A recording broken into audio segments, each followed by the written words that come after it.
Dai gratuitamente o que gratuitamente recebestes. Restituí a saúde aos doentes, ressuscitai os mortos, curai os leprosos e expulsai os demônios. Dai gratuitamente o que gratuitamente recebestes. São Mateus, capítulo 10, versículo 8. Dai gratuitamente o que gratuitamente haveis recebido, diz Jesus aos seus discípulos. Com essa recomendação, prescreve que ninguém faça pagar daquilo que nada pagou. Ora, o que eles haviam recebido gratuitamente era a faculdade de curar os doentes e de expulsar os demônios, isto é, os maus espíritos.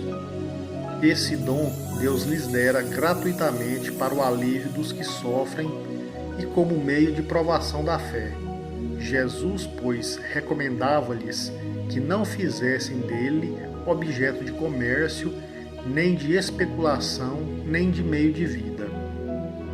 Jesus se refere à possibilidade de ressuscitar os mortos, despertando todos aqueles que se cadaverizam no erro, havendo perdido contato com a existência, por estarem mergulhados nas sombras da ignorância e na da criminalidade, mas quais exaurem as forças vitais e entram em decomposição moral.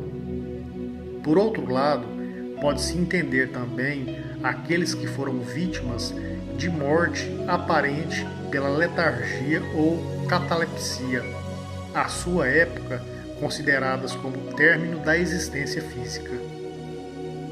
Mercadores expulsos do templo. Eles vieram em seguida a Jerusalém, e Jesus, entrando no templo, começou por expulsar dali os que vendiam e compravam.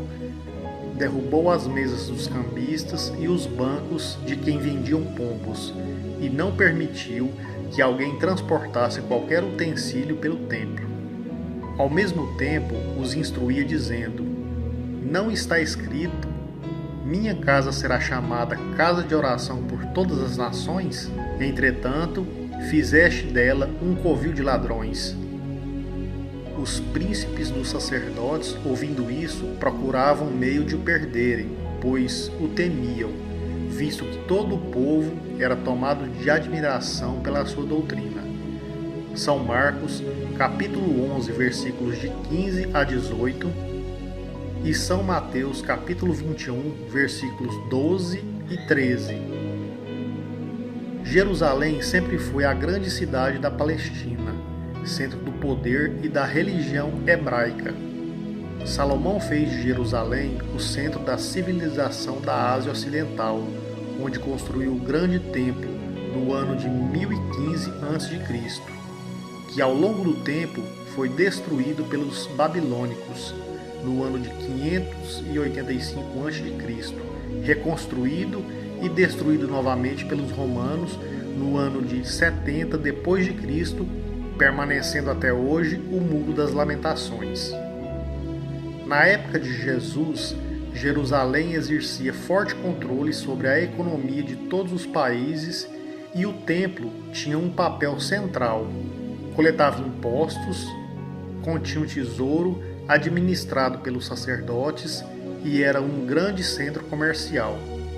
Os judeus, como se sabe, resgatavam suas faltas por meio de sacrifícios de animais e os mercadores lhe forneciam às vítimas os vasos com perfumes e outros utensílios para a oferenda, que eram trazidos para o templo e aí vendidos. Depois o negócio se ampliou e o templo, que era considerado a casa de Deus, se tornou sede de toda a sorte de transações comerciais.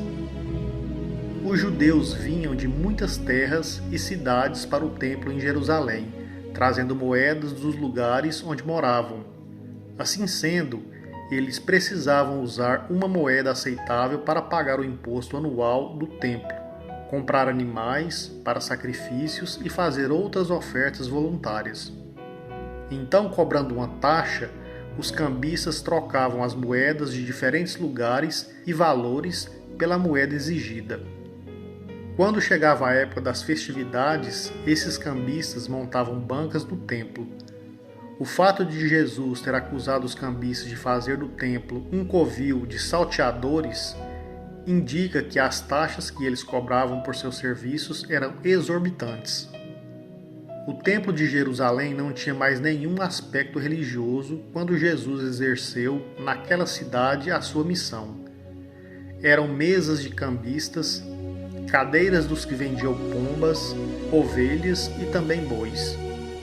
Então, para mostrar que aquele local destinava-se à oração e instrução, o Mestre Jesus resolveu expulsar os mercadores do templo e, além disso, ao derrubar as mesas dos cambistas e dos vendedores de pombos, Jesus quis mostrar que condenava o tráfico das coisas santas sob qualquer forma, pois Deus não vende a sua bênção, nem o seu perdão, nem a entrada no reino dos céus.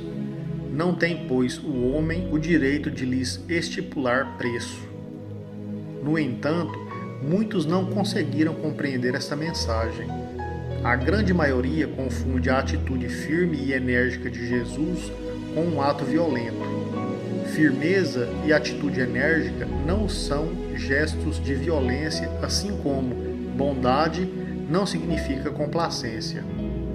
Ser bom não é passar a mão na cabeça de quem comete erros reiteradamente.